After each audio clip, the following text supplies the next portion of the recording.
A 60-as években nyár felé tetőzött az ifjúsági probléma.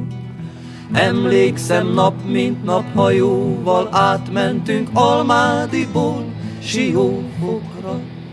Ó, a régi, ó, a Balaton, régi nyarakon, bár nem volt vitorlás hajónk.